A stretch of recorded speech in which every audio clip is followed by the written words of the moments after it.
Om Shanti. Good morning. 20 दिसंबर 2022 आज मंगलवार है। आज की मुरली में प्यारे बाबा ने हम बच्चों से कहा है कि बच्चे, यह रास्ता बहुत ही नाजुक है और इस नाजुक रास्ते पर निरंतर आगे बढ़ने के लिए कोई अगर तुम्हें व्यर्थ बातें सुनाए, फालतू बातें सुनाए, ग्लानि की बातें सुनाए तो नहीं सुनना है। अगर सुनते हैं तो वह बाबा का नाफरमान बरदार बच्चा है।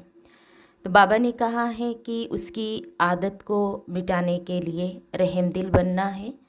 रहमदिल बन कर के उसकी आदत को वो मिटाना है, लेकिन वो बातें नहीं सुननी है। और फिर बाबा ने कहा कि ज्ञान का सुरमा पहन लेना है। फिर बाबा ने कहा कि बच्चे, तुम्हें बहुत खुशी होनी चाहिए कि अब हम इस पुरानी दुनिया से नई दुनिया में जाएंगे, अपने घर जाएंगे। तो इस बात की सभी को ज़रूर खुशी होनी चाहिए। अभी हम सुनते हैं प्यारे बाबा के मधुर महावाक्य, मीठी मुरली। आज बाबा कहते हैं, मीठे बच्चे, तुम्हें खुशी होनी चाहिए कि हम अभी यह दुनिया, यह सब कुछ छोड़ अपने घर शांति धाम जाएंगे, फिर सुखधाम में आएंगे। आज की मुरली में प्रश्न है, इस नाजुक रास्ते में निरंतर आगे बढ़ने के लिए कौन सी खबरदारी जरूर रखनी है? उत्तर है, कभी भी कोई व्यर्थ व शैतानी बातें सुनाए तो उसका मित्र नहीं बनो। हाँ जी करके ग्लानि के बातें सुनना माना बाप का नाफरमान बरदार बनना। इसलिए रहमदिल बन उसकी आदत को मिटाना है। बाप का फरमान बरदार बनना है। ज्ञान का सुरमा पहन लेना है। यही बहुत नाजुक रास्ता है जिसमें खबरदार होकर चलने से ही आगे बढ़ते रहेंगे। मुरली में गीत बजा है, इस पाप की दुनिया से कहीं दूर ले चल। ओम शांति। मीठे बच्चे, अब तुम समझदार बने हो और फील करते हो कि पहले हम कितने बेसमझ थे। यह भी समझ में नहीं आता था कि यह पतित दुनिया है और इसी भारत में जब देवी देवताओं का राज्य था तो पावन सुखी थे, उसमें कोई दुख की बात नहीं थी। परंतु यह भी निश्चय नहीं होता था कि स्वर्ग में सदैव सुख होगा। स्वर्ग का किसको पता नहीं था। मनुष्य तो समझते हैं वहाँ भी दुख था। यह है बेसमझी। अब तुम बच्चे समझदार बने हो।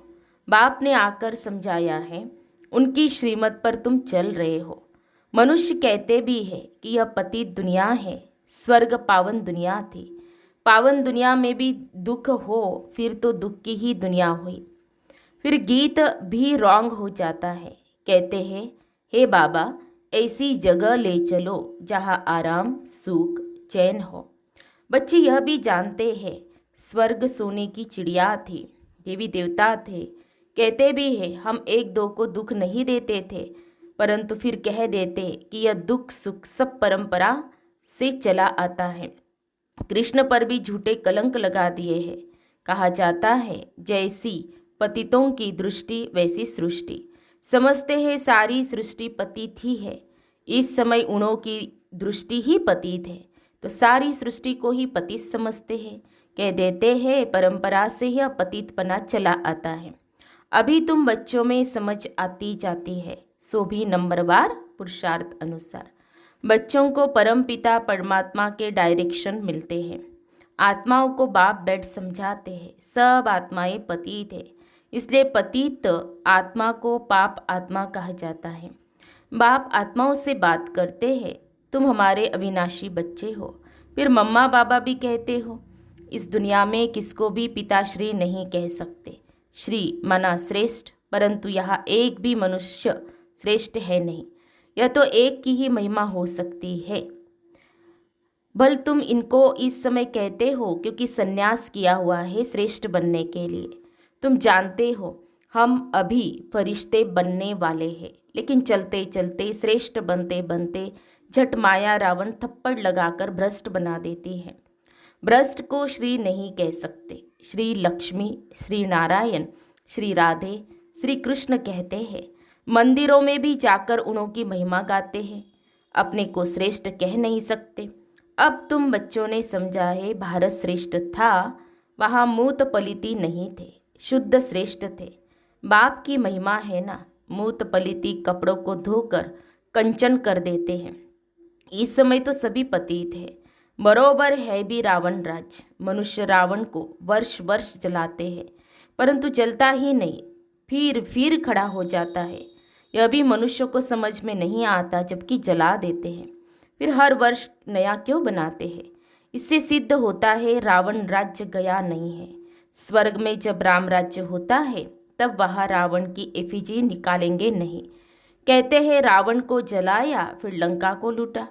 रावण की लंका सोनी बना बताते हैं, परंतु ऐसा है नहीं। ये तो सारी दुनिया लंका है, ये आइलैंड है ना, सारे वर्ल्ड पर रावण का राज्य है। यह भी तुम बच्चे समझते हो। कॉलेज में कोई बेसमझ जाकर बैठे तो क्या समझ सकेंगे, कुछ भी नहीं, वेस्ट ऑफ टाइम करेंगे। यह ईश्वरीय कॉलेज है, इनमें नया आदमी कोई समझ नहीं सकेंगे। इसलिए 7 रोज क्वारंटाइन में बिठाना पड़े, जब तक लायक बने। फिर भी अच्छा आदमी रिलीजियस माइंडेड है तो उनसे पूछना है, परम पिता परमात्मा तुम्हारा क्या लगता है? वह है आत्माओं का पिता और प्रजापिता भी तो बाप है। यह पॉइंट बड़ी अच्छी है, परंतु बच्चे इस पर इतना हर्षित नहीं होते हैं। बाप कहते तुमको नई नई पॉइंट सुनाता हो जिससे तुमको नशा चढ़े। किसको समझाने की युक्ति आए? तुम फॉर्म भरा कर पूछ सकते हो कि परमपिता परमात्मा से तुम्हारा क्या संबंध है। कहेगा परमपिता तो पिता हुआ ना, फिर उस समय सर्वव्यापी का ज्ञान ही उड़ जाएगा। तुम जब प्रश्न पूछेंगे तो कहेंगे वह तो बाप है, हम सब बच्चे हैं। इतना मान ले तो लिखा लेना चाहिए। प्रजापिता के भी बच्चे ठहरे, वह शिव हो गया दादा और वह बाबा। शिव बाबा स्वर्ग की स्थापना करने वाला है तो जरूर उनसे ही वर्षा मिलेगा। बहुत सहेज बातें निकालनी पड़ती है। मित्र संबंधियों आदि के पास जाओ, उनको भी यह समझाओ, ये तो नशा है ना। हम बाप दादा से वर्षा पाते हैं, माता से वर्षा नहीं मिलेगा। बाप को ही स्वर्ग की स्थापना करनी है ना, वही मालिक है। जैसे इनको दादे के वर्षे का हक है, वैसे पोतरे पोतरियों को भी हक है। बाप कहते मुझे याद करो, ऐसे नहीं कहते कि इस देहधारी को भी याद करो। बाप सम्मुख बात कर रहे हैं। कल्प पहले भी ऐसे समझाया था, परंतु बच्चों को देह अभिमान बहुत आ जाता है, देहधारियों से लव हो जाता है। बाप कहते हैं आत्माएं, तुम तो अशरीरी आई थी, फिर पार्ट बजाते 84 जन्म पूरे किए हैं। अभी मैं कहता हूँ तुमको वापस चलना है। मामे कम याद करो तो विकर्म विनाश होंगे। देहधारी को याद करने से विकर्म विनाश नहीं होंगे। तुम वायदा करते हो बाबा हम आपको ही याद करेंगे। तुमको इस पुरानी दुनिया में अब रहना ही नहीं है, इसमें कोई चैन नहीं। इसलिए कहते हो ऐसी जगह ले चलो जहाँ सुख चैन हो। तुम बच्चे जानते हो हम पहले जाएंगे शांति धाम में, वहाँ सुख का नाम नहीं लेंगे, शांति ही शांति होगी। फिर जाएंगे सुखधाम में, वहाँ फिर शांति का नाम नहीं लेंगे। जब दुख है तो अशांति है और सुख है तो शांति है ही, परंतु वह शांति धाम नहीं। शांति धाम है आत्माओं का स्वीट होम। बाप सारे आदि मध्य अंत को जानने वाला है। अब तुम बच्चों का धंधा ही है पढ़ना और पढ़ाना, और फिर अपने शरीर निर्वाह अर्थ कर्म भी करना है। तुम जानते हो हम इस मृत्यु लोक से अमर लोक चले जाएंगे वाया शांति धाम। यह बुद्धि में याद रखना है। जब तुम ट्रांसफ़र हो जाओ अपनी पढ़ाई की रिजल्ट तक पढ़ना पड़े, जब तक मृत्यु नहीं हुआ है पढ़ना ही है। यह तो याद कर सकते हो ना कि अब हमको जाना है घर, यह दुनिया, यह सब कुछ छोड़ना है। खुशी होनी चाहिए। बेहद नाटक का राज भी समझ गए हो। हद का नाटक पूरा होता है तो कपड़े बदली कर घर चले जाते हैं। वैसे हमको भी जाना है। 84 जन्मों का चक्र पूरा होता है। याद भी करते हैं, हे पतित पावन आओ, शिव बाबा को ही याद करेंगे। एक तरफ कहते पतित पावन आओ, दूसरी तरफ फिर सर्वव्यापी कह देते। कोई अर्थ ही नहीं निकलता। बच्चों को कितना सहज रीति समझाते हैं, शांति धाम को याद करो, यह दुखधाम है, इसका विनाश भी सामने खड़ा है। यह वही महाभारत लड़ाई है। यूरोपवासी यादव भी है और कौरव पांडव भाई भाई है। हम एक ही घर के हैं ना। भाई भाई में युद्ध हो नहीं सकती, यहाँ तो युद्ध की बात ही नहीं। परंतु मनुष्यों का भी धंधा है एक दो को लड़ाना। यह तो एक रस्म है, सब एक दो के दुश्मन है। बच्चा भी बाप का दुश्मन बन पड़ता है। मृत्यु लोक की रस्म रिवाज भी सबकी अपनी अपनी है। बाप का प्लान देखो कितना बड़ा है, सबके प्लान्स खत्म कर देते और सुखधाम की स्थापना करते हैं, बाकी सबको शांति धाम में भेज देते हैं। तुम बच्चे देखते हो हम किसके सामने बैठे हैं। निश्चय है परम पिता परमात्मा ज्ञान का सागर है, इन ऑर्गन्स द्वारा हमको नॉलेज दे रहे हैं। और कोई सत्संग ऐसा होगा क्या? यहाँ बाप सामने बैठ समझाते हैं। जानते हो बाप हम आत्माओं से बात करते हैं, हम कानों से सुनते हैं। बाबा इस दादा के मुख द्वारा बोलते हैं। जो रत्न बाबा के मुख से निकलते वही तुम बच्चों के मुख से निकलने चाहिए। सदैव मुख से रत्न ही निकले। फालतू शैतानी बातें सुननी भी नहीं चाहिए। कई तो बड़ी खुशी से बैठ सुनते हैं। बाप कहते हैं ऐसी बातें सुनो, वाह किसको करते हुए देखो तो बाबा को बताओ, तो बाबा समझा नहीं देंगे, नहीं तो वह पक्के हो जाते हैं। परंतु ऐसा होता रहता है। बाबा को सुनाते नहीं हैं कि बाबा यह फालतू बातें सुनाते हैं, इनको मना की जाए तो आदत मिट जाए। तो बाप सभा में समझाएंगे, परंतु ऐसे के फिर मित्र बन जाते हैं। माया अच्छे अच्छे बच्चों की बुद्धि भी पत्थर बना देती है। बाप के फरमान बरदार बच्चे बनते ही नहीं हैं। बड़ा नाजुक रास्ता है, इसमें बड़ी खबरदारी रखनी चाहिए। रहम दिल बन किसमें ही आदत है तो मिटानी चाहिए। हाँ जी करके सुनना नहीं चाहिए। बाबा जो सुखदाम का मालिक बनाते हैं, ऐसे बाबा की ग्लानि तो हम कभी नहीं सुनेंगे। हमको तो शिव बाबा से वर्षा लेना है, और बातों से क्या ताल्लुक। कोई सुने न सुने, हम तो ज्ञान का सुरमा पहन ले। कोई ज्ञान अंजन पाते हैं, कोई तो फिर धूल अंजन पाते हैं, उससे ज्ञान का तीसरा नेत्र खुलता ही नहीं है। बाबा इतना तो सहज कर समझाते हैं, जो कैसा भी रोगी अंधा लंगड़ा हो वह भी समझ जाए। अल्फ और बे दो अक्षर है। बाप समझाते बच्चे मित्र संबंधियों आदि से भी दोस्ती रखो, बहुत मीठा बनो। तुम्हारा काम ही है बाप का परिचय देना। बल दुश्मन हो तो भी मित्रता रखनी है, बहुत मीठा बनना है। बाप कहते हैं तुमने आसुरी मत पर मुझे कितनी गाली दी है, मेरा अपकार किया है, फिर भी मैं तुम पर कितना उपकार करता हूँ। ईश्वर का अपकार होना भी ड्रामा में नूंद है। तब तो कहते हैं यदा यदा ही धर्मस्य, आया भी भारत में है, समझा भी रहे हैं।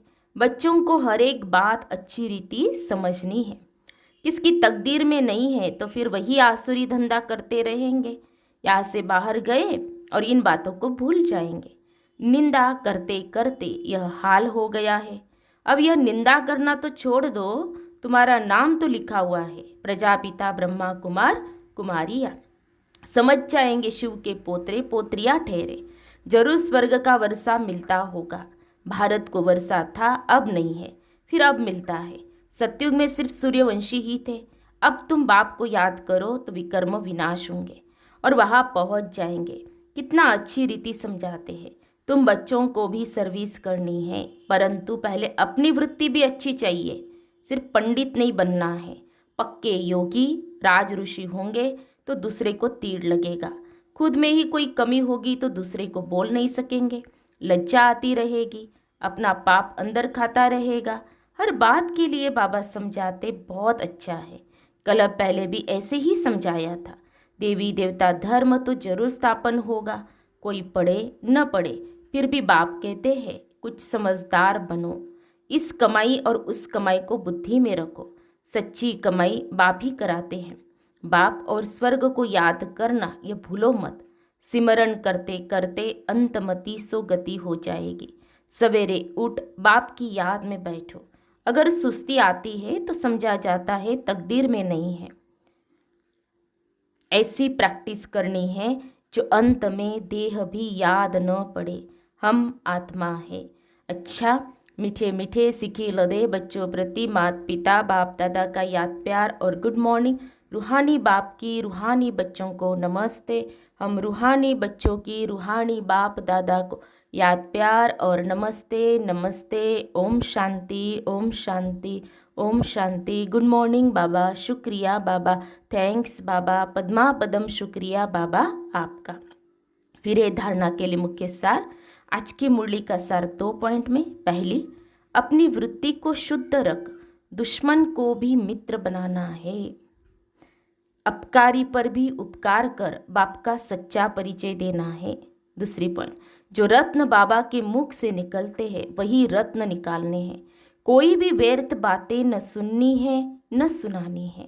प्यारे बाबा का वरदान है, संगम युग के समय का महत्व जान, परमात्म दुआओं से झोली भरने वाले माया जीत भव। संगम युग के समय का महत्व जान, परमात्म दुआओं से झोली भरने वाले माया जीत भव। संगम युग का 1 सेकंड और युगों के 1 वर्ष से भी ज़्यादा है। इस समय 1 सेकंड भी गवाया तो सेकंड नहीं, लेकिन बहुत कुछ गवाया। इतना महत्व सदा याद रहे तो हर सेकंड परमात्म दुआएं प्राप्त करते रहेंगे। और जिसकी झोली परमात्म दुआओं से सदा भरपूर है, उसके पास कभी माया आ नहीं सकती, दूर से ही भाग जाएगी। तो समय को बचाना यही तीव्र पुरुषार्थ है। तीव्र पुरुषार्थी अर्थात सदा माया जीत। स्लोगन, जो आज्ञाकारी है वही बाप की व परिवार की दुआओं के पात्र है। जो आज्ञाकारी है वही बाप की व परिवार की दुआओं के पात्र है। तो हम सब ने सुने प्यारे बाबा के मधुर महावाक्य। आज विशेष प्यारे बाबा ने हम बच्चों को अटेंशन दिलाया। बच्चे, संगम युग का जो महत्व है उसको हमेशा स्मृति में रखना है और इसीलिए बाबा का फरमान बरदार आज्ञाकारी बच्चा बनना है। माना कोई व्यर्थ फालतू शैतानी बातें सुनाए, ग्लानि की बातें सुनाए तो न सुननी है न सुनानी है, और रहम दिल बनकर के उसकी वह आदत को भी मिटाना है, ये बाबा ने कहा। और बाबा की जो दुआएं हैं वो दुआएं लेने के लिए बाबा ने कहा ना, आज्ञाकारी बनना है।